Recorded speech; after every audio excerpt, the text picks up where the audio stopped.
चारों ओर अंधेरा छाया हुआ था, किसी को कुछ नजर नहीं आ रहा था। हम लोग यहाँ आए ही क्यों थे? युग की बातों में हमें नहीं आना था। रिलैक्स यार, अभी थोड़ी देर में रोशनी आ जाएगी। रोशनी नहीं आया तो कुछ और ही होगा। हम लोगों ने ये ठीक नहीं किया। कूल डाउन, हमारे मोबाइल की फ्लैश लाइट ऑन करते हैं, अभी रोशनी हो जाएगी।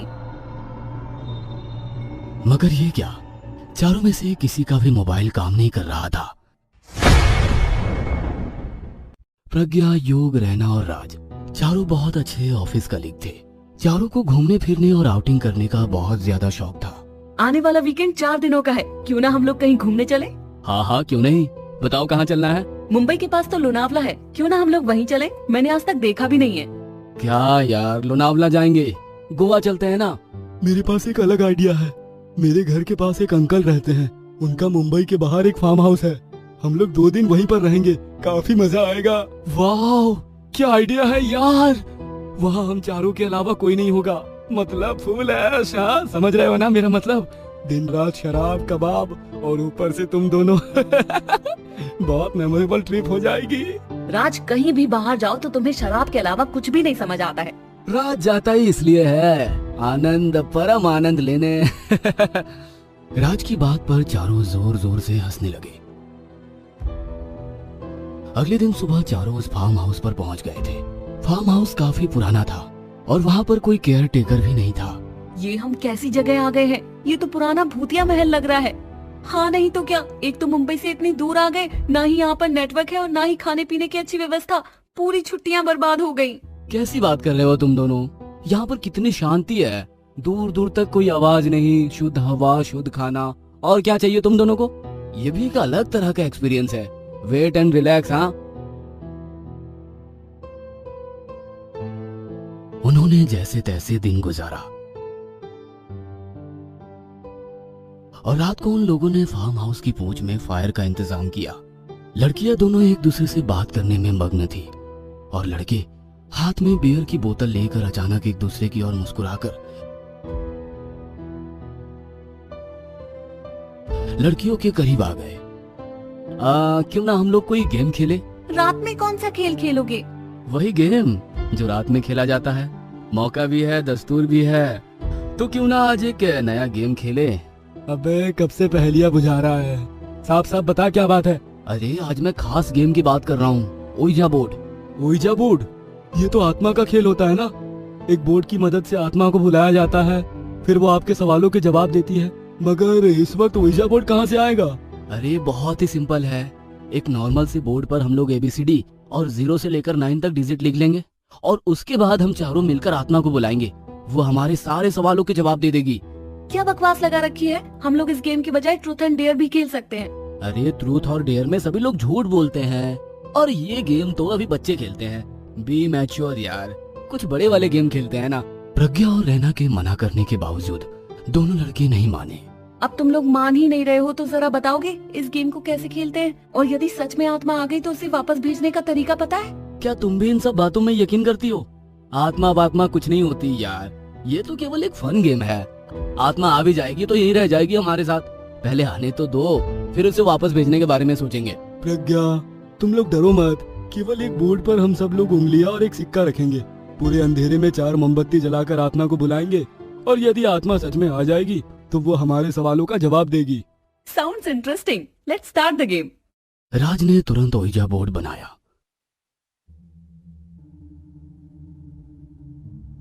और उसके आसपास 4 मोमबत्ती जलाई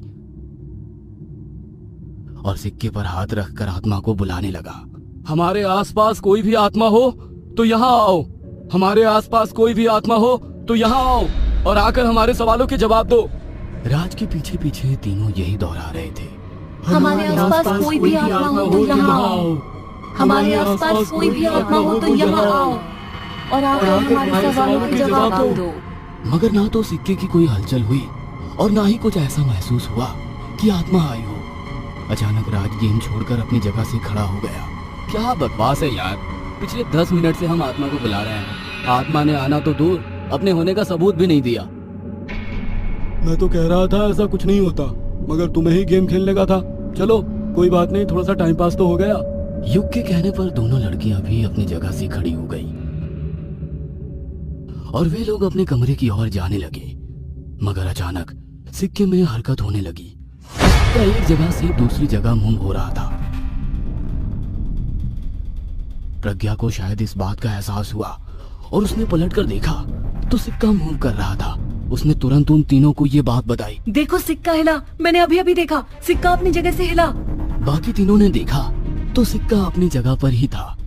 तो तीनों ने उसकी बात पर विश्वास नहीं किया और सब लोग अपने अपने कमरे में चले गए। आधी रात को प्रज्ञा की नींद खुली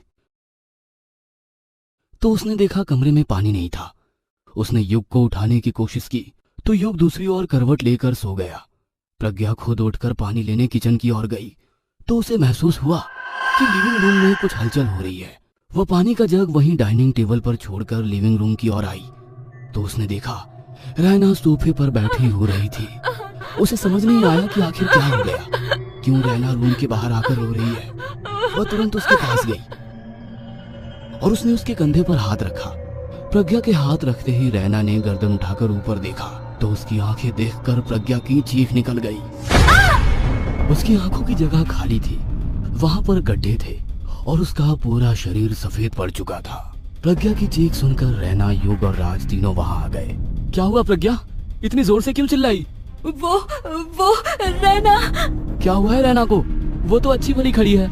युग के कहने पर प्रज्ञा ने जैसे ही रैना को देखा वो हैरान रह गई। रैना सही सलामत उसके सामने खड़ी थी। उसने पलटकर सोफे पर देखा तो वहां कोई नहीं था। ये कैसे हो सकता है? रैना तो अभी यहाँ थी। क्या बोल रही हो तुम? मैं और रैना तो अभी ऊपर के कमरे से आए हैं। अभी थोड़ी देर पहले हम लोग ओइजा गेम के बारे में बात कर रहे थे ना, शायद इसलिए तुमने कोई डरावना सपना देखा होगा। कोई बात नहीं, अभी जाकर आराम करो, सुबह इस बारे में बात करेंगे। मेरा यकीन करो, यहाँ पर रैना ही थी। मगर कोई भी उसकी बात नहीं सुनता है और युग उसे अपने साथ कमरे में ले जाता है। थोड़ी देर बाद युग सो जाता है मगर प्रज्ञा की आंखों में नींद नहीं थी। अचानक उसे महसूस हुआ कि उसके पास कोई बैठा है। उसने आंखें खोलकर देखा तो वहां पर एक साया जिसकी आंखें नहीं थी और शरीर बिल्कुल सफेद हो चुका था। वह प्रज्ञा के सर को सहला रहा था। प्रज्ञा डर गई। अब उसके गले से आवाज भी नहीं निकल रही थी। प्रज्ञा, तुम्हें तुम्हारे सवालों की जवाब नहीं चाहिए। पूछो ना, पूछो क्या सवाल है तुम्हारा। प्रज्ञा कुछ बोल पाती उसके पहले वो साया जोरों से हंसने लगा और प्रज्ञा के शरीर पर उसने कब्जा कर लिया। प्रज्ञा ने युग को उठाया। युग ने उठने के बजाय उसे बाहों में भर लिया मगर प्रज्ञा ने उसे इतना जोर से धक्का दिया कि वो कमरे के दूसरे कोने में जा गिरा। प्रज्ञा की आंखें देख युग जोर से चिल्ला उठा। उसकी आवाज सुनकर रैना और राज भी वहां आ गए। युग को एक कोने में बैठा देख राज ने पूछा, क्या हुआ, इस तरह क्यों बैठे हो? युग ने अपनी उंगली प्रज्ञा की तरफ दिखाई। वहां का नजारा देखकर दोनों हैरान हो गए। प्रज्ञा हवा में उड़ रही थी और जोर से हंसते हुए बोली, पूछो, क्या सवाल पूछना है? तुम्हारे सवालों के जवाब देने के लिए ही आई हूँ। कौन हो तुम? चले जाओ यहाँ से, छोड़ दो प्रज्ञा को। छोड़ दूं प्रज्ञा को? लो, छोड़ दिया। कहकर वो साया प्रज्ञा के शरीर से बाहर निकल गया। प्रज्ञा धड़ाम से जमीन पर गिर गई। तीनों उसे उठाने के लिए उसके पास गए तो वो साया दोबारा उसके शरीर में घुस गया। अब क्या हुआ? कहाँ गए तुम्हारे सवाल? पूछो ना, क्या पूछना था? कहते हुए उसने युग की गर्दन पकड़ ली। प्रज्ञा की पकड़ से युग को छुड़ाने के लिए रैना और राज बहुत कोशिश करने लगे मगर उनकी कोशिश नाकामयाब हो गई और युग ने तड़प तड़प कर जान दे दी। युग और प्रज्ञा की यह हालत देखकर राज और रैना दोनों वहां से डरकर भागने लगे मगर तभी प्रज्ञा ने घर का दरवाजा बंद कर दिया। युग और प्रज्ञा दरवाजे खोलने की कोशिश करने लगे मगर दरवाजा खुलने का नाम ही नहीं ले रहा था। माफ कर दो, हमें गलती हो गई, जाने दो। आइंदा हम लोग दूसरी दुनिया के लोगों के साथ कोई मजाक नहीं करेंगे, प्लीज जाने दो। तुम्हारी जनरेशन को तो ये सब कुछ एक मजाक लगता है, एक ऐसा मजाक जो तुम लोग अपनी झूठी खुशी और झूठी शान के लिए खेलते हो। मगर कभी सोचा है इस तरह आत्मा को बुलाने से वो इस लोक और उस लोक के बीच में फंस जाती है, उसे मुक्ति भी नहीं मिल पाती। अब तुम चारों भी अपनी मुक्ति के लिए तड़पोगे। अचानक से उस घर से जोरदार चीख निकलती है और सब कुछ शांत हो जाता है।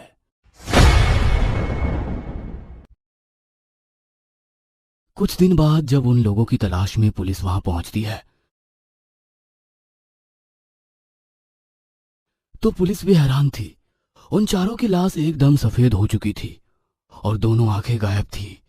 उनकी मौत सबके लिए एक रहस्य था। उन लोगों के द्वारा बुलाया हुआ वो साया आज भी अपनी मुक्ति के लिए भटक रहा है। कहीं आप भी तो ओजा बोर्ड खेलने के बारे में नहीं सोच रहे हैं?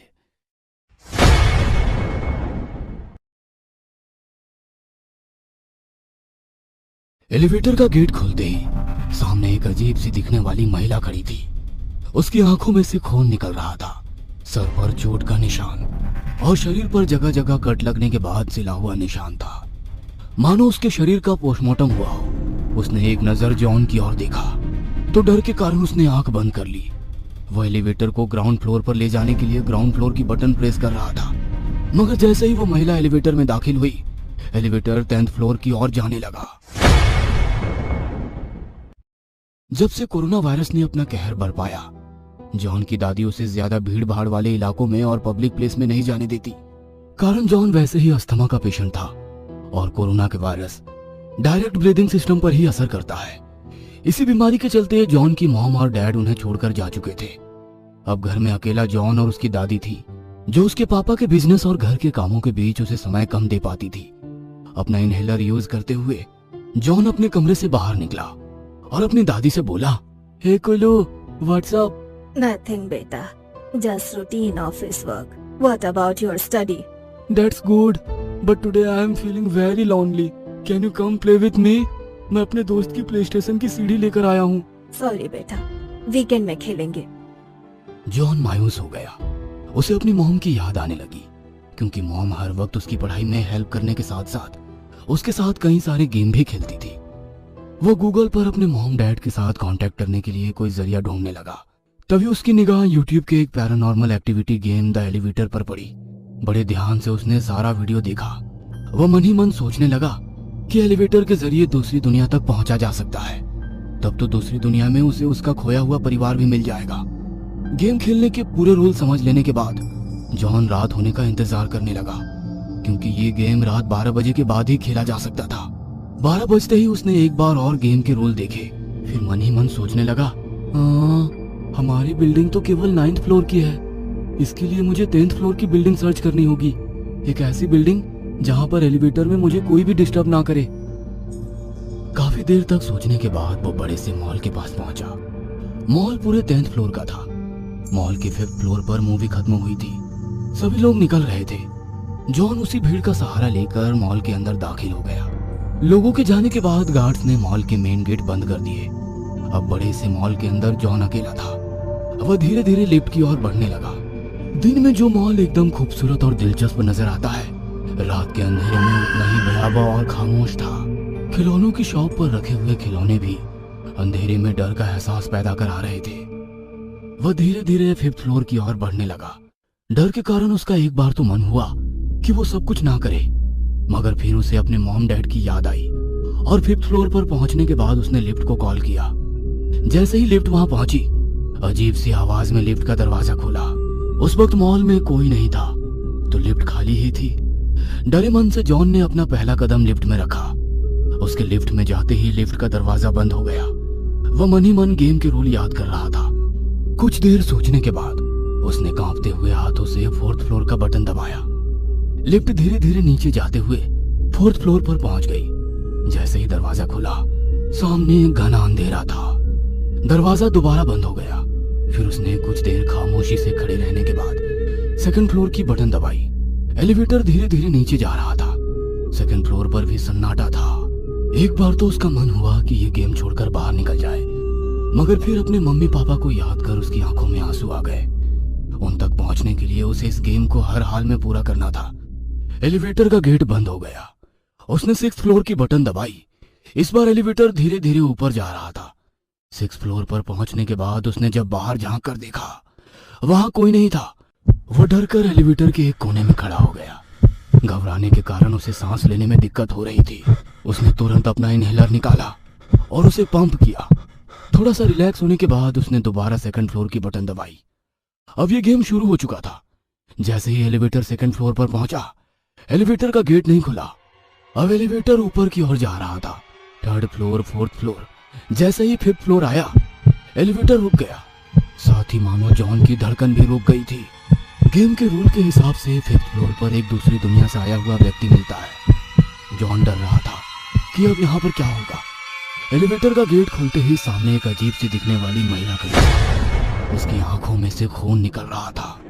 सर पर चोट का निशान और शरीर पर जगह जगह कट लगने के बाद सिला हुआ निशान था, मानो उसके शरीर का पोस्टमार्टम हुआ हो।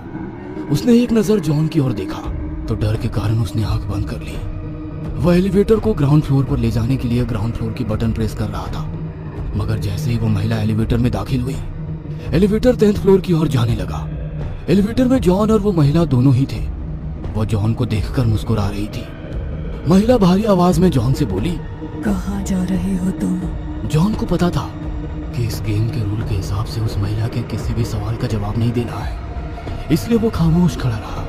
महिला उसकी और करीब आ गई। जॉन की धड़कन तेज होने लगी। उसे सांस लेने में दिक्कत हो रही थी। उसने दोबारा अपना इनहेलर यूज किया। क्यों? दूसरी दुनिया में जाने में डर नहीं लग रहा? किससे मिलने की इच्छा तुम्हें वहां पर लेकर जा रही है?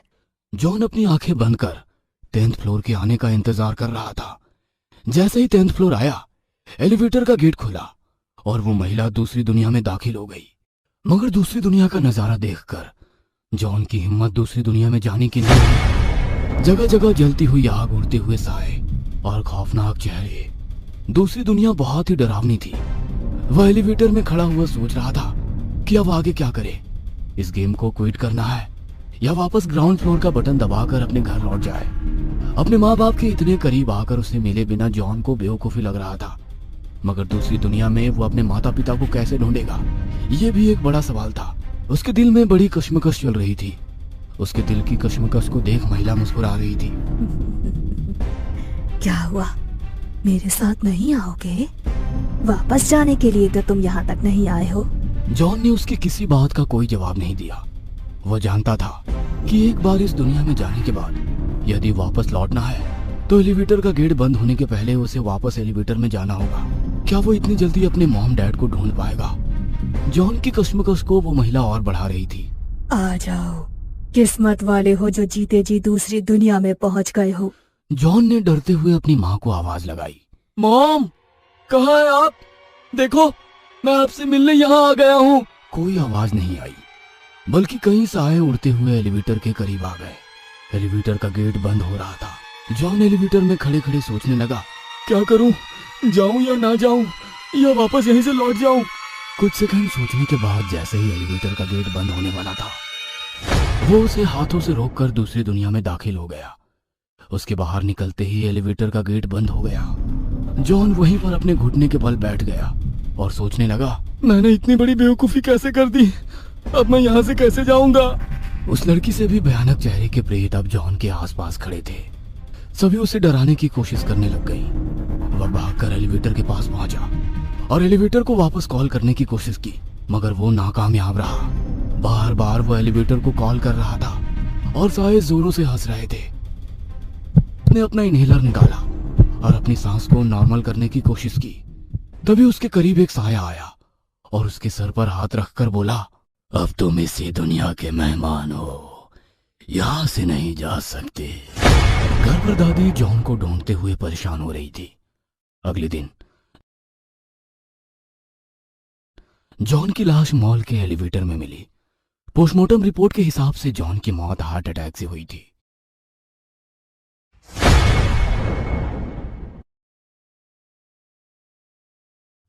नमिता और सूरज शॉपकीपर के मना करने के बाद भी उस बॉक्स को खोल दिए और दुकान से चले गए।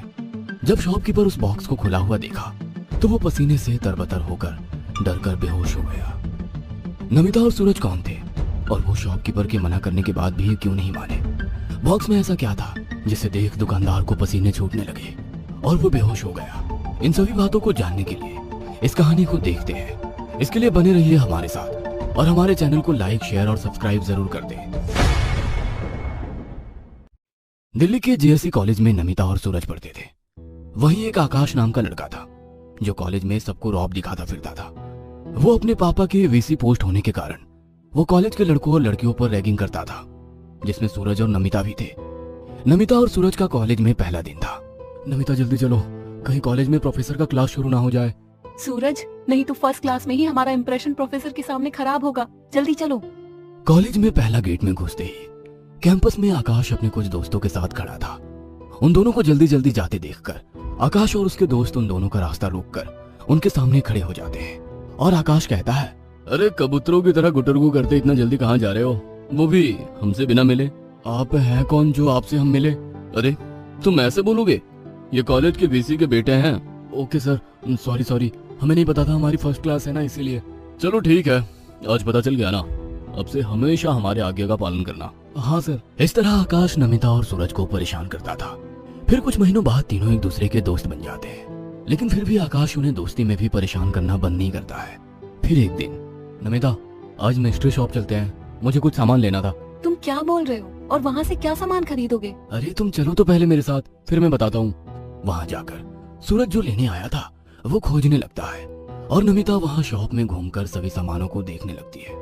यहाँ से जल्दी चलो, मुझे यहाँ के सामान देखकर बहुत डर लग रहा है, कहीं मुझे हार्ट अटैक ना आ जाए। क्या तुम भी पागलों जैसी बातें कर रही हो? मैं उस आकाश को डराने के लिए सामान लेने आया हूँ और तुम डर रही हो? तो तुम ऐसा करने वाले हो तो मुझे पहले बताना चाहिए था ना। सही सोचे, वो हमें बहुत परेशान करता रहता है, अब मजा आएगा। अब उसे बताएंगे कि परेशान करना क्या होता है। फिर सूरज को एक बहुत मास्क पसंद आता है और वो उसे ले लेता है और नमिता को भी दिखाता है। नमिता भी हाँ बोलती है। फिर वो दोनों कुछ और देखने लगते हैं। तभी सूरज को एक बहुत पुराना और रहस्यमय बॉक्स दिखता है। सूरज उसे खोलने जा ही रहा था कि तभी, बेटा तुम उधर क्या करने गए हो? तुम इधर आओ और उस बॉक्स को खोलना भी नहीं। क्यों दादा, इसमें क्या है?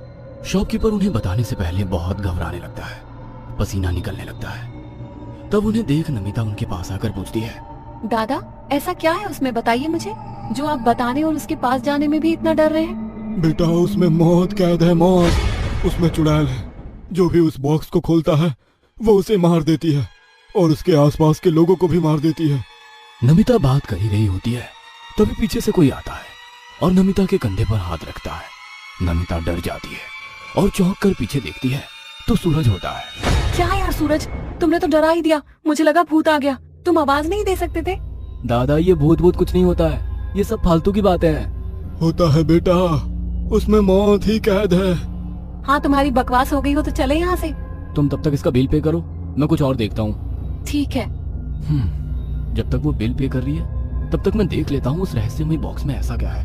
वो अंकल तो बस फालतू की बातें कर रहे हैं। फिर कुछ समय में नमिता बिल पे कर देती है और सूरज को भूलकर दुकान से चले जाते हैं। फिर वो शॉपकीपर जब अपनी दुकान के सामान को ठीक कर रहा होता है तो देखता है कि वो बॉक्स खुला हुआ है। वो पसीने से तरबतर होकर बेहोश हो जाता है। तभी एक लड़की दुकान में आती है और उन्हें उठाती है। अंकल आपको क्या हो गया, आप बेहोश कैसे हो गए थे? उस लड़के ने वो मौत का मुंह खोल दिया है, कोई नहीं बचेगा। आप सच कह रहे हैं अंकल? शॉपकीपर लड़की की बात सुन और डर जाता है। सामने की लगे शीशे में देखता है तो वो लड़की सामने दिखती है, लेकिन शीशे में देख उसकी होश उड़ जाती है क्योंकि वो लड़की नहीं चुड़ैल होती है। शॉपकीपर को गला दबाकर हवा में लटकाकर मार देती है और वहां से चली जाती है। उधर सूरज और नमिता आकाश के घर पहुंचते हैं। हम लोग घर में बिना डोरबेल बजाए ही घुस जाएंगे और फिर आकाश को डराएंगे।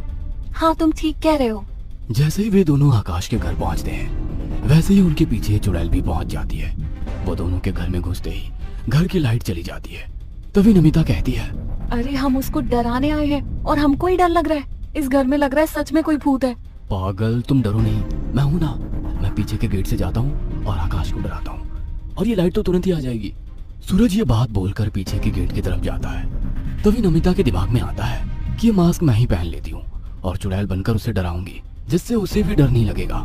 वो कहती है, सूरज ये मास्क मुझे देना, मैं इसे पहनकर उसे डराऊंगी, मुझे ऐसे डर लग रहा है। क्या तुम भी पागलों जैसी बोल रही हो? नहीं, ये मैं ही पहनूंगा। फिर जैसे तैसे जिद करके नमिता उससे ले लेती है और खुद पहन लेती है। वो पहनकर पीछे मुड़ती है, लेकिन सूरज उसे देखकर नहीं डरता। फिर वो मास्क मांगने लगता है। अरे मुझे दे दे, तुझे देखकर तो मुझे भी डर नहीं लग रहा है, तो वो क्या खाक डरेगा? मुझे दे। नहीं मैं नहीं दूंगी, नहीं मैं नहीं दूंगी। फिर जबरदस्ती करके सूरज उससे मास्क छीन लेता है। तभी वो देखता है कि नमिता का सर गायब है। यह देख वो बहुत डर जाता है और उसका पसीना निकलने लगता है। वो जमीन पर गिर जाता है और वहां से भागने लगता है। तभी आकाश गेट पर आकर दरवाजा खोलता है और बिना सर का शरीर देखकर डर कर भागने लगता है। तभी वो चुड़ैल आकाश को गला दबाकर मार देती है। ये सब सूरज दूर से छुप कर देख रहा होता है। फिर वो डर के मारे वहां से भागने लगता है और भागते भागते अपने दोस्त सुनील के यहाँ पहुंच जाता है। क्या हुआ सूरज, तू इतना घबराया हुआ क्यों है? वो चुड़ैल आकाश को जान से मार दी और वो हमें भी मार देगी। क्या तू भी पागलों जैसी बातें कर रहा है? बैठ आराम से और पानी पी। सुनील के बहुत समझाने पर सूरज दरवाजा बंद करके चेयर पर बैठता है और थोड़ा पानी पीता है। तभी गेट पर एक सुंदर सी लड़की आती है और बेल बजाती है। सूरज गेट खोलने से मना करता है। तभी खिड़की से सुनील उस सुंदर लड़की को देखकर कहता है, हाँ क्यों नहीं खोलूंगा, उस सुंदर लड़की को शायद मुझसे कुछ काम होगा। और वो गेट खोल देता है और उसे बुलाकर बैठा देता है और खुद नाश्ता लाने के लिए अंदर जाता है। तभी सूरज को चुड़ैल की आंख दिखती है। तू ये क्या कर रहा है? तुझे भी मार देगी तो मत कर ऐसा। तुम क्या कह रहे हो? मैं क्यों मारूंगी? दोस्त तू चल यहाँ से, भाग मेरे साथ, नहीं तो तुझे भी मार देगी। अरे तुझे जाना है तो तू जा, मैं नहीं जाऊंगा। इतनी खूबसूरत लड़की मुझे ढूंढते हुए मेरे पास आई है और मैं इसे छोड़कर जाऊंगा?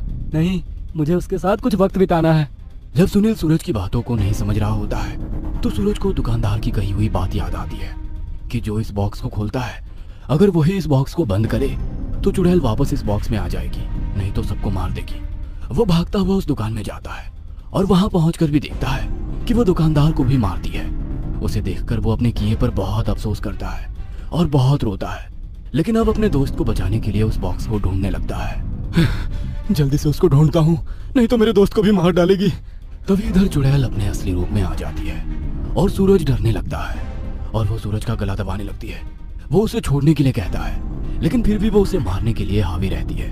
तभी उधर सूरज उस बॉक्स को ढूंढकर बंद कर देता है और एक लंबी सांस लेता है। तभी इधर चुड़ैल सुनील को छोड़ देती है और वो नीचे गिर जाता है। वो चुड़ैल गायब हो जाती है। इधर सूरज जल्दी से गाड़ी चलाकर सुनील के घर पहुंचता है और सुनील को नीचे गिरे देखकर, सुनील उठ, मैं आ गया हूँ, तुझे क्या हुआ?